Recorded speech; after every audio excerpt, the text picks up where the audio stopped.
공주가 한 도시나 마을을 장악하는 일이 흔했던 소용없는 시기에 비일비재하게 나타났습니다.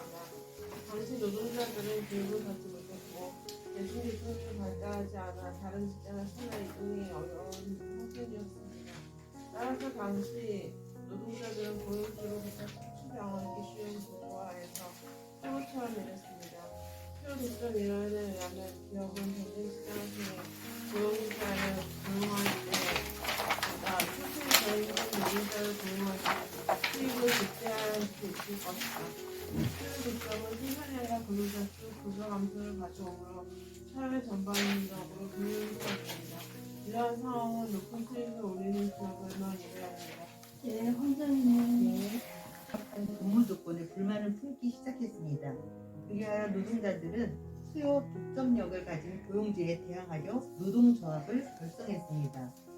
노동조합의 목적은 임금 인상과 근무 환경 개선이었습니다. 노동조합은 파업을 무기로 고용주의 힘에 맞섰습니다. 파업은 기업의 수익 감소로 이어질 수 있었으므로 일부 기업은 노동조합의 요구에 응해 임금을 인상시키고 근무 조건을 개선하기도 했습니다. 하지만 대부분의 기업은 파업을 이겨낼 충분한 자원 수익이 있었고 노동자들은 동일한 임금을 받고 다시 일터로 내몰렸습니다. 잠깐만 읽을까요? 네. 여기까지 할게요. 잠깐 오늘날에는 수요 독점이 있을까?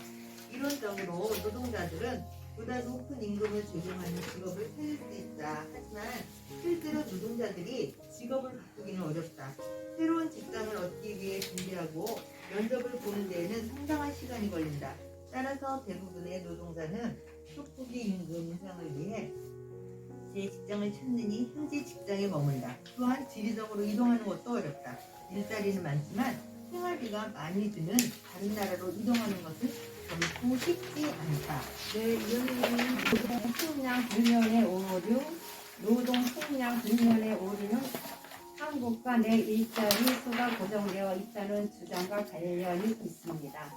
만약 일자리 수가 정해져 있다면 이민자가 현지인 일자리를 빼앗았다는 주장에 힘이 실립니다. 이민자가 일자리를 얻는다면 다른 누군가는 일자리를 잃게 되기 때문입니다. 하지만 일자리 수가 고정되어 있다는 주장에는 오류가 있습니다. 일자리를 얻은 이민자의 소득은 지출 증가로 이어져 새로운 일자리를 창출합니다. 즉 일자리 수는 고정되어 있지 않습니다. 이민은 노동의 공급뿐 아니라 노동 수요도 함께 늘립니다. 그리고 대부분의 이민자는 소위 3기 업종에 종사합니다. 그들이 아니라면 기업들은 노동자를 구하는 데 애를 먹을 것입니다. 순이민이 있는 나라에는 신규 노동자들의 재화와 서비스를 소비하는 데 임금을 사용합니다. 이는 추가 수요와 새로운 일자리를 창출합니다. 전반적인 수요가 증가하면 기업들은 경제 성장에 발맞춰 더 많은 노동자를 고용합니다. 이민자들이 얻는 일자리만큼 새로운 일자리가 더 창출되는 것입니다. 인구가 증가하면 일자리 수는 일정하게 유지되는 것이 아니라 증가합니다. 중요하네요. 실업자의 국가가 실업률이 높은 와중에 수록 이민이 있다면 이민자들의 실업 문제를 악화시킬까요? 원칙은 같습니다. 이민자들이 일자리를 얻을 수도 있지만 그렇다고 해서 전반적인 실업률이 증가하지는 않습니다. 모든 조건이 동일하다면 새로운 노동 공급은 노동 수요 증가로 이어집니다. 문제는 실업자들이 이민자들 때문에 일자리를 잃었다고 생각할 수도 있다는 것입니다. 하지만 이민 자체는 실업의 원인이 아닙니다. 실업은 주기적인 요인, 경기 침체 등과 구조적 요인, 관련 기술 부족 등에 의해 발생합니다. 대규모 미국 이민 1880년부터 1920년까지 미국은 2천만 명 이상의 이민자를 받아들였다. 하지만 이는 실업을 초래하지 않았고 오히려 경제 고속 성장에 기여해 미국을 세계 최대 경제 대국으로 만들었다. 또한 이 기간 동안 노동자의 실질 임금도 상승했다. 네, 이대희는 노동 총량 불변의 오류를 한번 비판. 노동 총량 불변의 오류가 항상 성립되는 것은 아니며 이민이 실업을 야기하는 상황이 존재한다고 주장하는 사람들이 있습니다. 이민자들이 매우 낮은 임금을 기꺼이 받아들인다면 현지 노동자는 실질 임금 실력 상태에 놓일 수 있습니다. 현지 노동자는 매우 낮은 임금을 받아들일 의향이 없으면 일자리를 구할 수 없습니다. 그리고 만약 이민자들이 일자리를 구한 뒤 소득의 대부분을 고향으로 보낸다면 어떻게 될까요? 이 경우에는 국내 총수요가 한정적으로 증가할 것입니다. 하지만 실제로 이민자들이 임금의 꽤 많은 부분을 생활비로 사용합니다. 이민자들이 현지 노동자보다 훨씬 더 고도로 숙련된 경우도 있습니다. 젊은 인력이 필요한 고용에서 덜 숙련된 현지 노동자가 고도로 숙련한 인력을 선호하기 마련입니다. 네, 안재상은 주당 근무 시간을 단축하면 고용이 늘어날까? 실업을 줄이기 위해 정부가 주당 근무 시간을 단축해야 한다고 주장하는 사람들이 있습니다.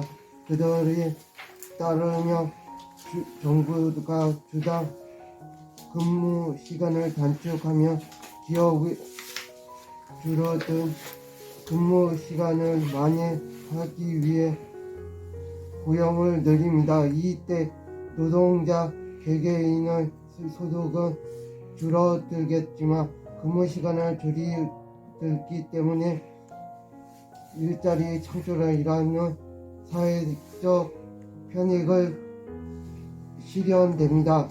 이러한 주장은 그럴듯하게 들리지만 실제로는 주당 근무 시간을 단축한다고 해서 실업 단축의 문제가 해결되는 것은 아닙니다. 더 높은 노동력자들이 고용하는 데에는 행정비, 교육비, 관리비와 같은 비용에 뒤따릅니다.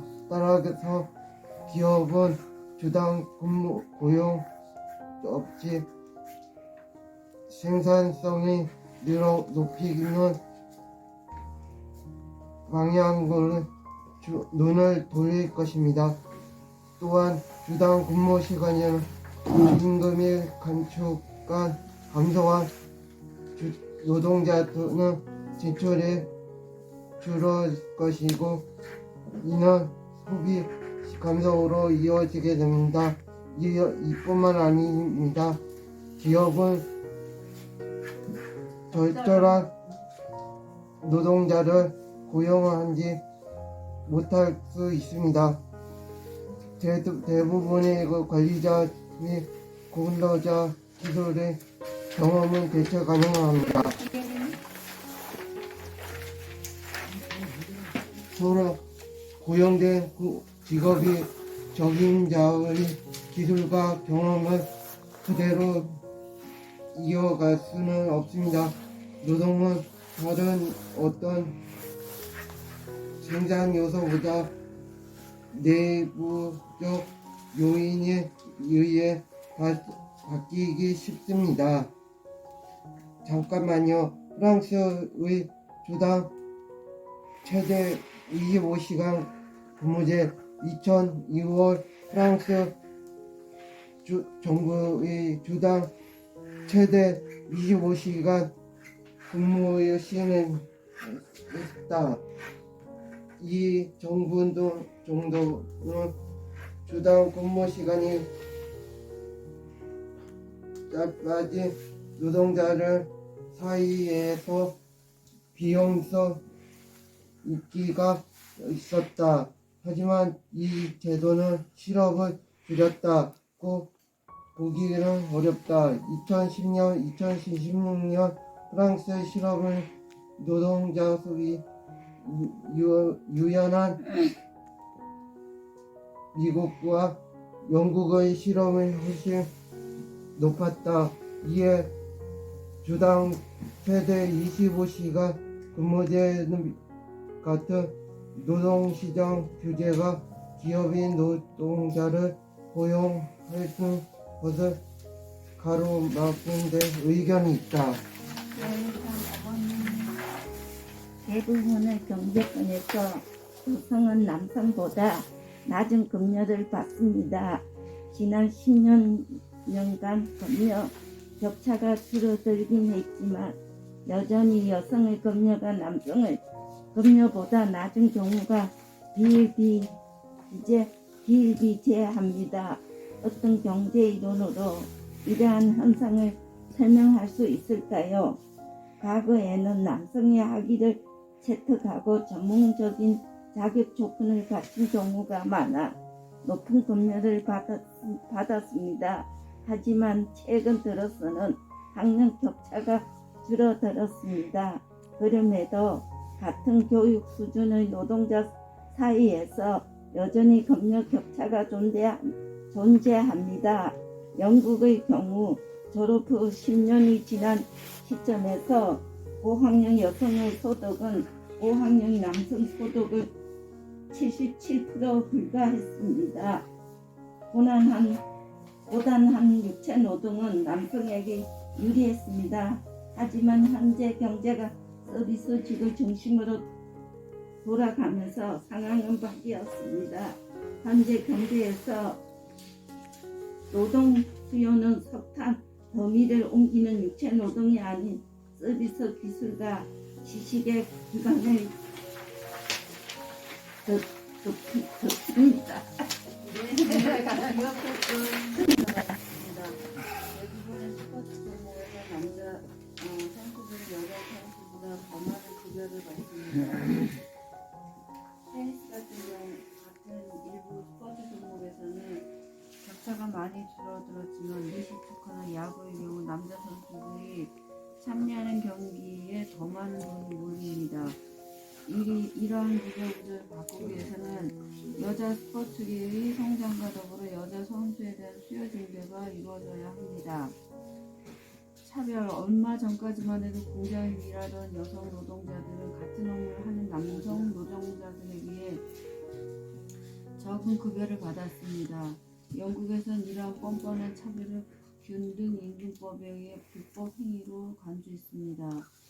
1970년에 균등임금법이 채택된 이후 여성의 급여는 1960년 남성 급여의 60% 이상 이던 것이 2010년에 80%까지 늘었습니다. 유리천장, 같은 일에 종사하는 다양한 노동자 집단이 같은 금액의 급여를 받도록 법제화하기는 쉽습니다. 하지만 여성이나 소수민족 출신 근로자의 승진을 꺼리는 구형들을 처벌하기는 어렵습니다. 단순 시간당 급여가 적다면 문제는 간단합니다. 하지만 승진의 경우는 차별인지 다른 합당한 이유 때문인지 알아내기가 어렵습니다.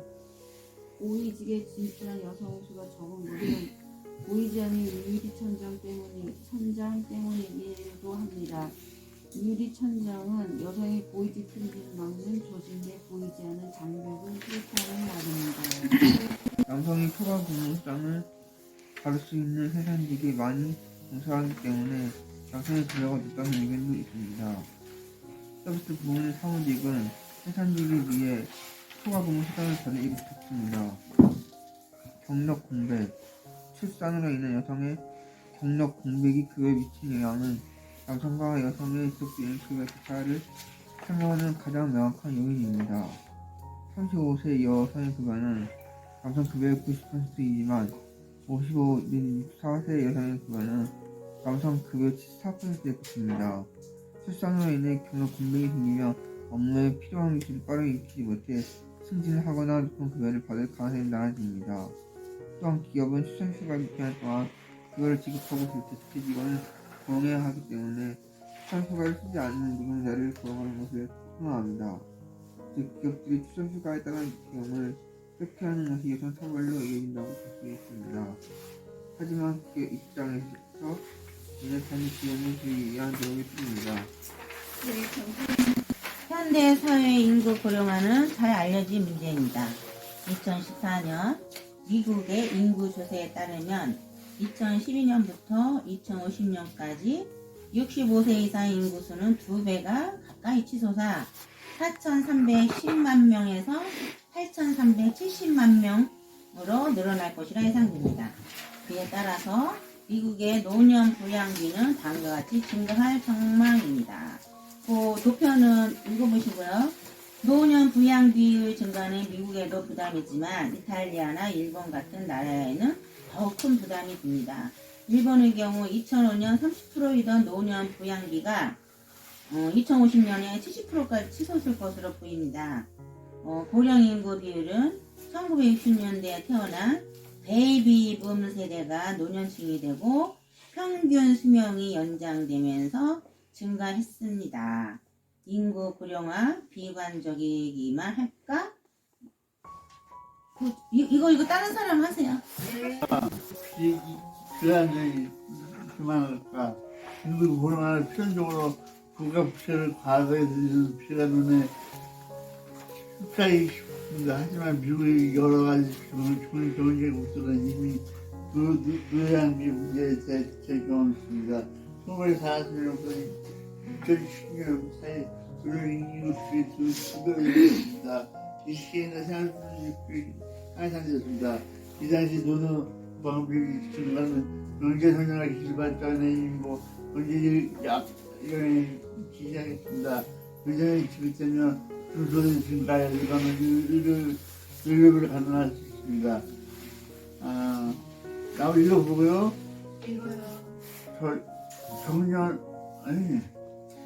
인구 고령화가 가져올 영향, 조세주의 확보의 어려움, 은퇴자들은 소득세와 사회부담금을 적게 납부한다. 일하지 않는 사람에게 세금을 부과하기는 어렵다.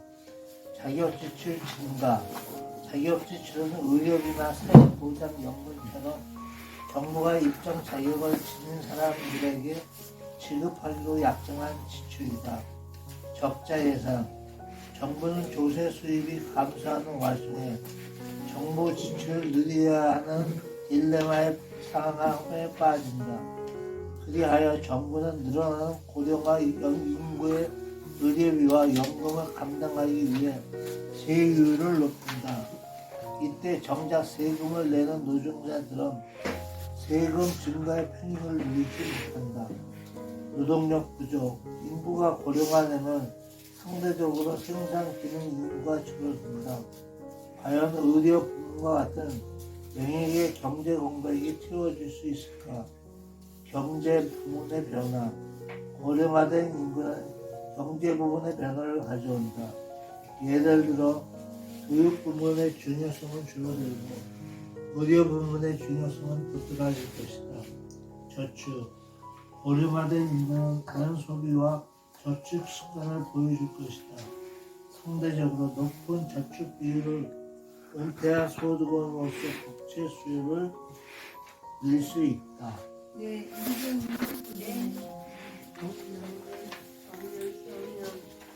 정년 상향 조정 고령 활성화과 생활 수요일이 늘어난다는 정부를 상향 조정하는 것처럼 보입니다. 이기는 상향되면 정부의 연금 지출이 줄어들고 부세 수입이 늘어나면 경제 생산력을 끌어올릴 수 있습니다. 경제학자들이 정년 상향을 조정하는 이유를 알 것도 같습니다. 하지만 이러한 주장에는 공평성의 문제가 있습니다. 일부 노동자는 은퇴 상황에 큰 영향을 받기 때문입니다. 고소득층은 자초분 소득이 있어 사적연금에 투자하거나 주택담보대출금을 상환할 수 있습니다. 그런 사적연금을 기대하여 은퇴할 수 있기 때문에 정년상향 조정으로 인한 영향이 미미합니다. 하지만 소득의 대부분은 집세로 내는 저소득층은 늘어난 정년까지 꼼짝없이 일해야 합니다. 게다가 낮은 급여를 제공하는 일은 일시적으로 고된 경우가 많습니다. 만약 여러분이 청구해서 상대하는 다른 일을 한다면 집세까지 상관하기는 매우 어렵습니다. 아마도 정년상향 조정을 주장하는 경제학자나 정치인들은 편한 사무실 조정을 있거나 퇴직 후에 사용할 개인 저축이 있을 것입니다. 마지막으로 사람들이 일을 시작할 때 은퇴 연령은 65세라고 가정하고 일생을 세상을 배웠는데 은퇴 연령이 70세가 된다면 백성을 느낄지도 모릅니다. 네, 소리나머니 절반은 인구 고령화. 인구 고령화 문제 어떻게 해결해야 하나? 당면 상황 조정, 인구 고령화 문제에 대한 한 가지 확실한 해결책은 정연한 상황 조정입니다. 이는 인생에서 은퇴 수의 자리에 차지하는 비율을 일정하게 유지한다는 의미입니다. 즉, 수명이 일어나면 은퇴 연령을 상환하여 일정한 비율을 유지해야 합니다. 눈이 흐려가지고 절반 은퇴. 오늘날 서비스 부문 경제에는 근무와 은퇴가 명확하게 구분되어 있지 않습니다. 은퇴 연령 이후에도 계속해서 일할 수 있는 기회가 있습니다. 이민을 둘러싼 치열한 정치적 공방에도 불구하고 이민은 급속한 인구 고령화에 맞서는 탁월한 해결책입니다. 이민은 주로 생산 가능 인구의 유입을 가져오기 때문에 노년 부양비를 줄이는 효과가 있습니다. 이민법이 까다로운 일부는 급격한 노년 부양비 증가를 경험했습니다. 또한 경찰학처럼 높여든 노동을 요하는 비인지 직종에 필요한 인력을 구하는 데 애를 먹기도 했습니다. 세계화는 세계 각국의 경제가 통합되고 상호 오전도가 높아지는 것을 의미합니다. 세계화는 일반적으로 하나의 세계를 향해 움직이며 국경의 중요성은 줄어듭니다. 세계화는 상당히 모호한 개념이어서 세계화를 지지하거나 반대하는 입장에 따라 매우 유익한 것이 되기도 하고 불행의 원천이 되기도 합니다. 하지만 대부분의 사람은 다음과 같은 세계화의 특징에 동의합니다. 점점 더 빨라지는 세계화. 세계화는 새로운 현상이 아닙니다. 첫 인류가 아프리카에서 이주온 이래로 사람들은 세계 곳곳으로 이동해 왔습니다. 마르코폴로 중국과의 초기 무역 통로를 발견하여 세계화의 초기 개척지가 되었습니다. 하지만 의심할 여지 없이 세계화 과정은 지난 50년 동안 급속히 빨라졌습니다. 그렇다면 무엇이 세계화를 가속시켰을까요? 네, 선생님은 자유무역의 증가. 지난 50년간 일반적으로 관세가 인하되었고 국제무역이 장려되었다. 신흥 경제국의 성장. 지난 20년에서 30년간 중국, 인도, 브라질과 같은 많은 신흥 경제국이 부흥했다. 이로써 새로운 수출 시장이 탄생했고 선진국에게 신흥 경제국으로 생산 패턴이 이동했다. 기술, 인공위성과 인터넷 커뮤니케이션 덕분에 실시간 통화와 화상회의 등이 가능해졌다. 컨테이너화, 대단한 별다른 기술을 요하지 않기 때문에 눈에 띄지 않기도 한다. 규격화된 선전 컨테이너는 무역에 대해 혁신을 가져왔다. 이는 인터넷 같은 현대 기술보다 더 대단한 혁신이라고 할 수 있다. 세계화는 정말 좋은 걸까? 세계화의 단점, 불평등 해소의 제한적인 기여, 여전히 팽팽한 중위권, 특히 아프리카 지역과 불평등, 서구권의 비숙련 노동자의 임금 감소, 환경 문화 악화. 세계화에 반대하는 사람들은 세계화가 많은 국제 경제, 및 사회 문제를 악화시킨다고 주장합니다. 노벨 경제학상을 수상한 미국의 경제학자 조지 스피그리츠는 자신의 저서 인간의 얼굴을 한 세계화에서 이렇게 언급했습니다. 네, 전 세계 사람들이 세계화에 맞서 단결하도록 했다. 미국의 공장 노동자들은 중국과의 경쟁에서 일자리를 잃을 위기에 처했다. 개발도상국의 농부들은 많은 보조금을 받는 미국 옥수수와 같은 농작물의 위협을 받았다. 세계화는 개발도상국보다 선진국에 유리합니다. 예를 들어 개발도상국은 여전히 수요가 잘 늘지 않는 1차 생산품에 종속되어 있는 반면 선진국은 노동비용이 저렴한 국가에서 노동 집약적인 업무를 아웃소싱하여 이익을 봅니다. 세계화에 의해 초래된 환경 문제도 주로 개발도상국에 영향을 미칩니다. 선진국 입장에서는 아마존 정글과 같은 환경 문제에 취약한 지역에서 원자재를 수입하는 것이 보다 쉽습니다. 다국적 기업들은 세계화 덕분에 버뮤다나 룩셈부르크 같은 세금이 낮은 국가에서 사업 자격을 취득해 영업 국가에서 공공 서비스의 혜택을 누리는 동시에 세금을 회피할 수 있게 되었습니다. 해외에 설립된 미국의 주요 기업들은 세금 회피를 통해 엄청난 양의 현금을 비축했습니다. 선진국에도 세계화를 비판하는 목소리가 있습니다. 많은 사람이 세계화 때문에 제조업이 노동비용이 저렴한 국가로 아웃소싱되어 일자리가 사라졌다고 목소리를 높입니다. 또한 세계화는 비숙련 노동자의 임금을 끌어올리는 요인으로 비난받기도 합니다. 노동자의 이미 빈곤국가는 노동자 생활권의 소득과 부의 중에 세계화를 지지하는 사람들은 세계화 빈곤국가의 소득을 향상시켰다고 주장합니다. 외국인 투자는 자본 투자를 늘렸고 새로운 일자리를 창출했습니다. 비록 임금이 낮을지라도 가급적 능력계 일자리는 장족 발전이라 볼 수 있습니다. 최근 수십 년간 많은 신흥국의 상승에서 한편내 국정력의 근본에서 벗어났습니다. 오늘날 환경 문제는 매우 심각합니다. 하지만 세계화가 모든 환경 문제의 연능은 아닙니다. 문제에는 세계화의 과정이나 형용의 부족입니다. 오히려 세계화를 더욱 강화할 필요가 있습니다. 국제적인 현업과 합일 능력, 지속가능한 방법으로 자원을 관리해야 합니다. 세계화는 종종 빈곤과 환경, 실현 같은 문제의 상징으로 비춰집니다. 하지만 세계화의 과정은 되돌리기 어렵습니다. 이를 되돌릴 수 있다 해도 국제적 빈곤과 환경 파괴와 같은 근본 문제를 해결할 수 없습니다. 생각하고 돈 번다는 것이 쉬운 일이 아닌 것 같아요. 지금 젊은 분들이 너무 힘들 것 같아요.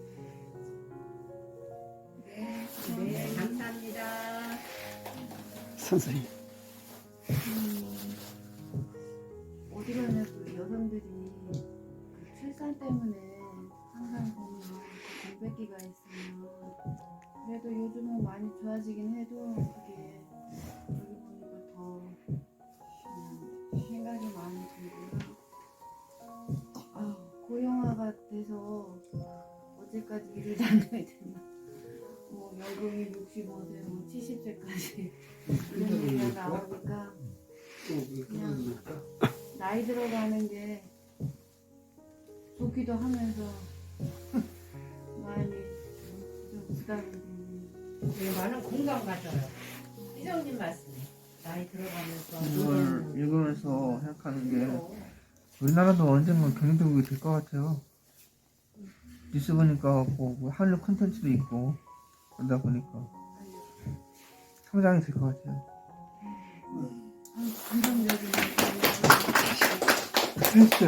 됐어. 예, 뭐 세계화다, 뭐 해가지고 노동 정책이다 해가지고 많이 공부하신 분들이 자기 나름대로의 주장을 하고 있는데 저는 장애인 일자리에 대해서 좀 더 접근이 더 필요하다는 우리들의 바람은 그쪽에 있지 않나. 세계화니 그런 여러 가지 악재 요인 속에서 우리들의 위치에서 우리들 자신을 바라보는 게 더 클 거다는 생각이 들어요. 네, 저는 고등학교 때 이 사회 시간이 너무 싫었어요. 딱딱하고 어렵고 저한테 해당이 되는 거 아니다라고 생각을 했는데 여기서 다시 그 사회 공부 시간이 된 것 같아요. 근데 저한테 이제 피부적으로 와닿는 내용들이잖아요. 그래서 그 고등학교 때 하기 싫어가지고 깨부렸던 그런 생각이 나왔고요.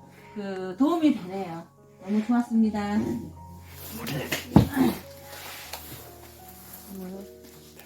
소감이요. 오늘 하루 어땠냐고? 오늘 공부한 게 좀 어려웠어요. 그래서 좋았어요.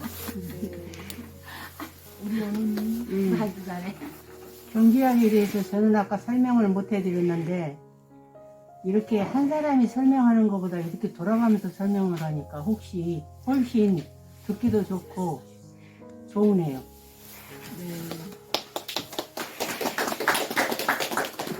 경찰을 주셔서 감사합니다.